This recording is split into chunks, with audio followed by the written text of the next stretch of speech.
Mesdames, Messieurs, bonjour et merci toujours de rester en compagnie des programmes de New TV. C'est la grande palabre intellectuelle de tous les matins qui démarre. Donc, le débat quotidien au cœur de la démocratie et surtout au cœur de la société camerounaise et surtout africaine. Ce matin, un sujet aussi préoccupant puisque le gouvernement envisage dès le 1er janvier 2015 augmenter le prix de l'eau au Cameroun et on observe donc un branle-bas chez les mouvements des consommateurs camerounais qui s'indignent de cette attitude qui visiblement ne permet pas qu'on ait la lutte contre la vie chère dans notre pays. En tout cas, à qui profite donc cette mesure sur l'augmentation probable dès le 1er janvier 2015 du prix de l'eau? En tout cas, c'est la thématique au cœur du débat ce matin avec les acteurs, bien évidemment, du domaine des consommateurs et surtout des observateurs, journalistes qui sont là pour décrypter cette actualité. Et bien évidemment, ce matin, nous accueillons tout d'abord Léonard Fandja, directeur de publication du journal lesvisagesdafrique.com. Bonjour et bienvenue sur le plateau.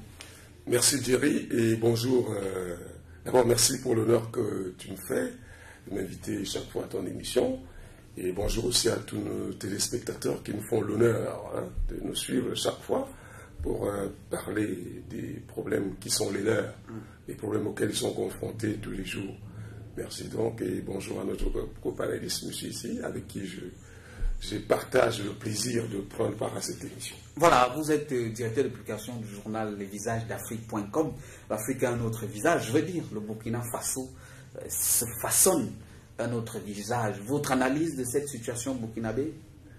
Oui, vous savez que au Burkina Faso, le peuple vient de mettre à la porte le bras séculier de la politique diabolique des Occidentaux en Afrique.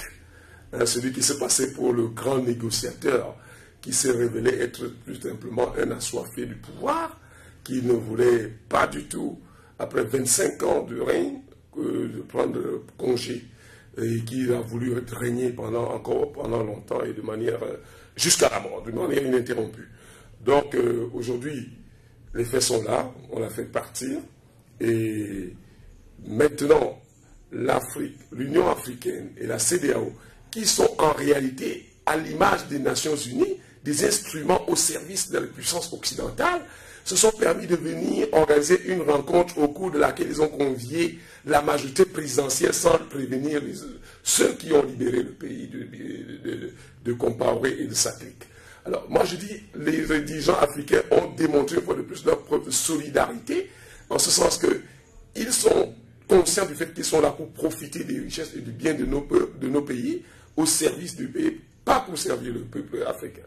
Et bien évidemment, maintenant que le Compaoré est parti, il y a une certaine frilosité, les gens ne parviennent pas à s'entendre, mais je souhaite que, comme l'a même dit le lieutenant-colonel Isaac Zida, il faut que vraiment l'Union africaine et la CEDEAO se tassent un peu, les laissent gérer eux-mêmes leurs problèmes. Mais je voudrais tout simplement dire que j'espère que le peuple burkinabé fera preuve de maturité, qu'ils n'auront pas la mémoire courte.